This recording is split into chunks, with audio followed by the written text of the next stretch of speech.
نبی کونین صلی اللہ علیہ وسلم کے قدموں سے پلے ہوئے نوجوانوں کے اندر یہ عزم ہوتا ہے، یہ حوصلہ اور یہ استقلال۔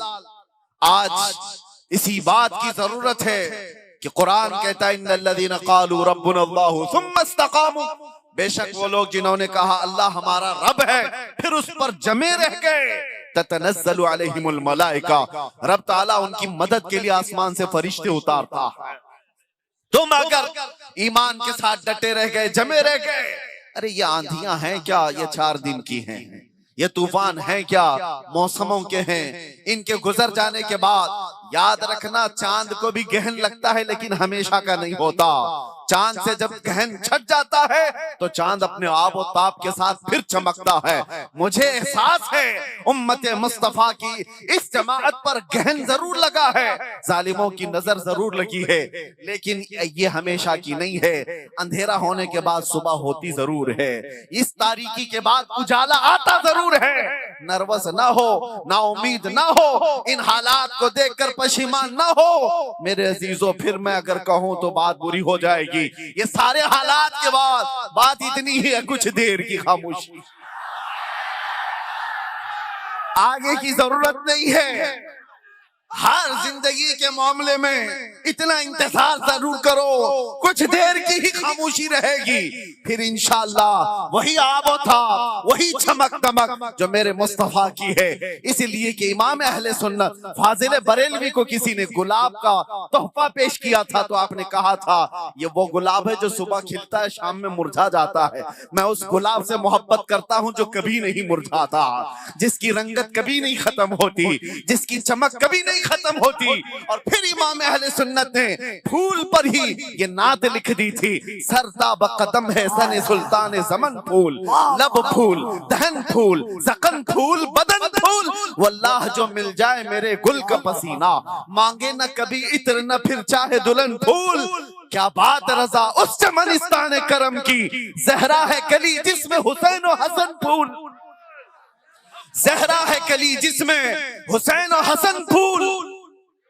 میرے عزیزو، ہم اس پھول سے محبت کرتے ہیں جس کی خوشبو نہ کبھی کم ہوئی تھی نہ کم ہوگی، اور جس کی چمک و دمک کبھی ماند نہیں پڑ سکتی۔ یہ ہماری آنکھوں کا قصور ہے، یہ ہمارے اعمال کی شامت ہے جو ان حالات سے ہم آج مقابلہ کر رہے ہیں۔ لیکن میرے عزیزو، قرآن کا وعدہ ہے، رب تبارک و تعالیٰ نے فرمایا یہ دین غالب آ کر رہے گا، یہ دین غالب آ کر رہے گا۔ میرے مصطفیٰ نے فرمایا شرط یہ ہے تم سب سے زیادہ سربلند رہو گے، تم کامیاب رہو گے، تم اونچائیوں پر ہوگے، شرط یہ ہے کہ غلامی مصطفیٰ میں آ کر تو دیکھو کہ محمد سے وفا تو نے تو ہم تیرے ہیں، یہ جہاں چیز ہے کیا لوح و قلم تیرے ہیں۔ تم کیا سمجھتے ہو عزتیں تلوے چھاٹنے میں نہیں ہے، عزتیں کسی کے جوتے اٹھانے میں نہیں ہے، عزتیں کسی کی نوکری اور چاکری 40 سال کرنے میں نہیں ہے۔ ہم ان سیاسی بوڑھوں کو دیکھے ہیں جو 90 سال کی عمر میں سائٹ لگا دیے گئے ہیں، ان کو آج اخبار کا کوئی تراشا بھی نہیں پوچھتا، ان کو آج کوئی پوچھنے والا نہیں۔ وقت کے پی ایم بھی تھے، وقت کے سی ایم بھی تھے، لیکن آج کچرے کے ڈھیر بن گئے۔ ہاں عزت ہوتی ہے تو کہاں ہوتی ہے؟ جب تک بکے نہ تھے تو کوئی پوچھتا نہ تھا۔ یا رسول اللہ تم نے خرید کر ہمیں انمول کر دیا۔ عزت دیکھی ہے تو ایک ہی قدم میں دیکھی ہے، ابو بکر آئے تو صدیق بن کر نکلے، عمر آئے تو فاروق بن کر نکلے، عثمان آئے تو ذو النورین، اور علی آئے تو شیر خدا بن کر نکلے۔ عزت صرف اور صرف ان قدموں میں ہے۔ اسی لیے آپ سے بھی یہی ہے گزارش، عزتیں ادھر ادھر نہ ڈھونڈو، اور یہ موسموں میں جو بدلنے والی باتیں ہیں آج ان کی چمک دمک ہے تو چلو یہاں کچھ مل جائے گا۔ میں کہتا ہوں یہ ان جانوروں کی مثال ہے جو ہری گھاس دیکھ کر کے منہ ڈال دیتے ہیں، ایمان والے کی یہ مثال نہیں ہو سکتی۔ ایمان والا فاقہ کرے گا مگر اپنے نبی سے غداری کبھی نہیں کرے گا۔ اعمال میں بدل تو سکتا ہے لیکن عقیدے میں اپنے نبی کی عزت کے ساتھ سمجھوتا نہیں کر سکتا. بس میری گفتگو یہاں پر ختم ہو جائے گی. عزتوں کے ساتھ اگر جینا ہے تو مصیبتوں کے لیے تیار رہو. ایسا نہیں کہ حلوہ پراٹھا کھانے کا نام ہی عاشق رسول ہے. تم میدان میں بیٹھ کر نعرے لگا لو یہی عشق رسول ہے. نہیں، اگر محبت مصطفیٰ کی بات کرتے ہو تو امتحان کے لیے بھی تیار رہو. لاٹھی ڈنڈے ہی نہیں، قید و بند کی صعوبتیں بھی آ سکتی ہیں، بلکہ دار پہ چڑھنے کی بھی بات آ سکتی ہے. اسی لیے میں کہتا ہوں عشق مصطفیٰ اگر جرم ہے تو یہ جرم ہم ہر بار کریں گے. مجھے میرے والد گرامی فرمایا کرتے، بس اب میں ختم کر رہا ہوں، مسجد کے صدر تھے، متولی ہمارے ہاں کہا جاتا ہے، اور بڑے پرہیزگار اور ایک بڑے بزرگ کی خدمت گزار بھی تھے. اور کئی سالوں تک میں جانتا ہوں، میں نے ان کو بڑھاپے میں دیکھا ہو، یا ہمارے والد فرماتے تھے کہ اچانک ایسا ہوا کہ مسجدوں کے معاملات سب جگہ ہوتے ہیں، ہر جگہ ہوتے ہیں، تو نئی جماعت آ گئی، پرانے متولی صاحب کو ہٹا دیا گیا. اب ان کی عمر کافی بھی ہو گئی تھی، داڑھی تھی، اور اس کے بعد یہ آپسی چپکلش تھی یا جو بھی ہے، محلے میں ہوتے رہتے ہیں، ہر جگہ ہوتے رہتے ہیں. اور اس کے بعد جب ان کو ہٹا دیا گیا، میری یہ بات کو آپ اپنے اوپر نہ لیں، سارے لوگ جو ہے ہماری باتوں کو گھماتے ہیں برابر جگہ پر جہاں ان کو چاہیے. میں ریئل بات کہہ رہا ہوں. جب وہ ہٹ گئے، ہوا یہ کہ اس بیچارے نے، دیکھیں یہ اللہ تبارک و تعالیٰ جب جس سے جیسا چاہے خدمت لے. اس نے کہا کہ میں اس مسجد کو ہی نہیں مانتا، یہ فتنے کی گڑھ ہے، معاذ اللہ. چھوڑ دیا اس نے. جو صدر رہا، متولی رہا مسجد کا، بڑی داڑھی تھی، اور کئی دنوں تک مسجد کو آنا چھوڑ دیا. پھر تھوڑے دن ہوئے، دھیرے دھیرے دھیرے نماز بھی چھوڑ دیا، ختم ہو گئی. میرے والد گرامی اللہ ان کی تربت پر رحم فرمائے، اکثر وہ بات بتا کر کے، نام لے کر کے بتاتے تھے. کہا کہ کچھ سال گزرے کہ اس بندے کو ہمارے یہاں اوسی کھیلنا کہتے ہیں، وہ کیا کہتے ہیں جو نمبر لگاتے ہیں، مٹکا. یہاں ہوتا ہے مٹکا کھیلتے، لاٹری والے جو نمبر لگاتے ہیں. کچھ لوگوں کو اس کا نشہ ہے، نمبر لگاتے ہیں لاٹری کے، اور اس کے بعد اس میں پیسے لگاتے ہیں. کیا کہتے ہیں اس کو؟ سٹا. سٹا ہو کہ مٹکا ہو، الگ الگ جو بھی ہے، اس کی عادت اس کو لگی. اور پیسے جو بھی تھے وہ نمبر جا کر کے لگا کے آتا تھا. دوسرے دن صبح سے لے کر شام تک بیٹھے ہوئے کہ نمبر آیا کیا، نمبر آیا کیا. اس میں پیسے جاتے رہے جاتے رہے جاتے رہے، کنگال ہو گیا. وہ متولی صاحب کے بارے میں نے سنا کہ پھر وہ اپنے ہی بیٹے اور بیٹیوں کے پیسے چوری کرنے لگا. یہاں تک نوبت آ گئی، اور بیٹے اور بیٹیوں کو ایک بار دو بار سمجھ میں آئے، بعد میں پھر دیکھا کہ بڑھاپے میں ابا کا حال یہ ہو گیا ہے کہ کہیں پیسے رکھو تو اٹھا کے لے جاتے ہیں، اور وہ سٹے میں لگا کر آ جاتے. سٹا بازی کرتے کرتے اتنا تباہ و برباد ہوا، آج رونگٹے کھڑے ہو جاتے ہیں کہتے ہوئے رمضان کے مہینے میں شراب کی حالت میں اس کی موت ہوئی. وہ شراب پیتا رہا کسی ایک گھر کے کٹے پر باہر. آخری وقت اس کا وہاں پر دیکھا گیا جب اس کی روح نکلی. وہ رمضان کا مہینہ تھا لیکن شراب کی حالت میں. ڈر آتا ہے اس بات کو لے کر کے اللہ تبارک و تعالیٰ جب کسی کو دور کر دے تو میرے عزیزوں اس کی بہت بری موت ہو جاتی ہے. ہمیشہ یہ دعا کرو کہ مولا جب خطائیں ہو جائیں تو تو مجھے سنبھال لے، جب غلطیاں ہو جائیں تو توبہ کی توفیق دے دے. ملحد نہ بن جائے بندہ، دھیرے دھیرے خدا کا انکار کر جاتا ہے.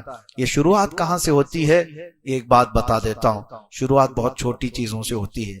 نفل کو ہلکا جانتا ہے، نمازوں کو ہلکا جانتا ہے. یہ بھی ہمارے بزرگوں نے فرمایا کسی نماز کو ہلکا مت جانو، کسی بھی مستحب چیز کو، سنت کو ہلکا مت جانو. ارے یہ کیا ہے، یہ تو چلتا ہے. ایسے بہت لوگوں کو دیکھا. داڑھی، ارے کچھ نہیں ہے، اس کے بارے میں بحث کرنے لگ جائیں گے. سنت ہی تو ہے، معاذ اللہ سنت ہی تو ہے. ارے سب کچھ ہی سنت ہے ہمارے لیے. سنت ہی تو ہے کیا؟ نبی پاک صلی اللہ تعالی علیہ وسلم کی ادا سے بڑھ کر کے کیا ہے ہمارے؟ نہیں رکھا الگ بات ہے، لیکن اس کو ہلکا جانا کفر ہے. تحقیر کفر ہے. حتیٰ کہ بکری چرانے والے عمل کو بھی کسی نے ہلکا جانا کہ یہ تو گھٹیا عمل ہے، معاذ اللہ، وہ کافر ہو گیا.